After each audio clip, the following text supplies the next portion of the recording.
हाँ बच्चों, तो लीजिंग का एक और सवाल लेकर हम फिर से हाजिर हैं आपके सामने। सवाल कुछ ऐसा है, एक्स वाई जेड लिमिटेड को एक इक्विपमेंट खरीदना है जिसकी कॉस्टिंग है 10 लाख रुपए और इसकी यूज़फुल लाइफ है 5 ईयर। कंपनी के पास दो ऑप्शन दिखाई पड़ रहे हैं। एक तो वो 10 लाख रुपए का लोन ले ले जो 13% ब्याज पे मिलेगा और 5 ईयर तक इसकी इंस्टॉलमेंट पे करनी पड़ेगी, इक्वल इंस्टॉलमेंट जाएगी और 5 ईयर के बाद इसको 1 लाख रुपए में भेज दिया जाएगा, यानी हमारी ये स्क्रैप वैल्यू या सैल्वेज वैल्यू कह सकते हो इसको आप। दूसरा ऑप्शन है कि लीज पे ले लिया जाए जिसके लिए 3,30,000 रुपये का हर ईयर के एंड में आपको लीज रेंट पे करना पड़ेगा और इसका भी टाइम पीरियड 5 साल तक पे करना पड़ेगा। डिप्रिसिएशन 15% से लगाना है WDV मेथड।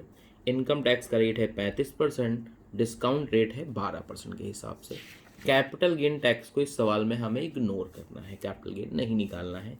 जब सैलरीज वैल्यू के हम नेट सैलरी वैल्यू निकालते हैं कैपिटल गेन टैक्स माइनस करने के बाद, तो वहाँ कैपिटल गेन टैक्स आपको इस सवाल में नहीं कैलकुलेट करना है।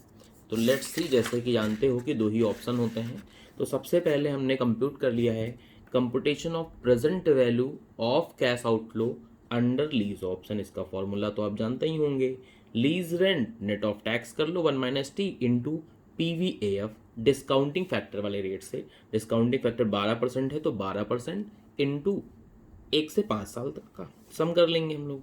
तो 3,30,000 रुपये लीज रेंट दे रखा था, 1 - T कर दो, PVAF 12% के निकाल से 5 साल का, डिस्काउंटिंग फैक्टर उनका जोड़ लेंगे तो ये आ जाएगा आपका। ठीक है, वैसे डिस्काउंटिंग फैक्टर हम लोग और लोन ऑप्शन में निकालते ही हैं, इन्हीं का सम करके अगर वहाँ लिख देंगे तो वो काम आपका सॉल्व हो जाएगा।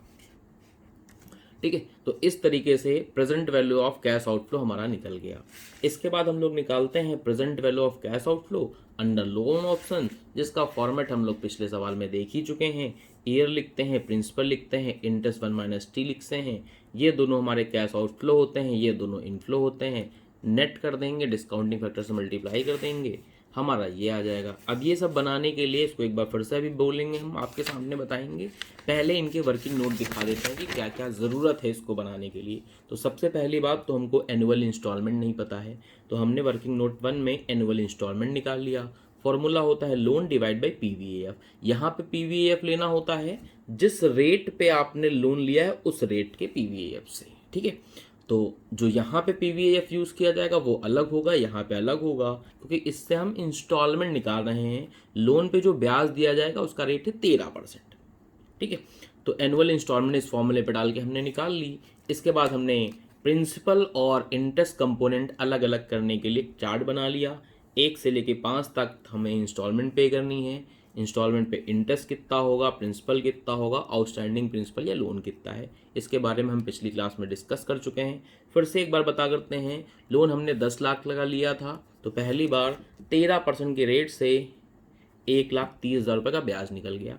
अब अगर 2,84,000 2,84,320 में से 1,30,000 इंटरेस्ट है तो इसमें से ये चीज़ माइनस कर लो, प्रिंसिपल आ जाएगा। प्रिंसिपल का सिंपल फॉर्मूला है, इंस्टॉलमेंट में से आपको इंटरेस्ट अमाउंट लेस करना है, तो इसमें से ये लेस करेंगे, ये आ जाएगा। फिर हम लोग निकालेंगे आउटस्टैंडिंग प्रिंसिपल, जितना आपका पहले लोन था इसमें से जो प्रिंसिपल पेमेंट कर दी उसको माइनस कर लो, ये आ जाएगा। इसका फिर अगला ब्याज निकाल लो, इस पे 13%, फिर इसमें से ये माइनस कर दो, ये आ जाएगा।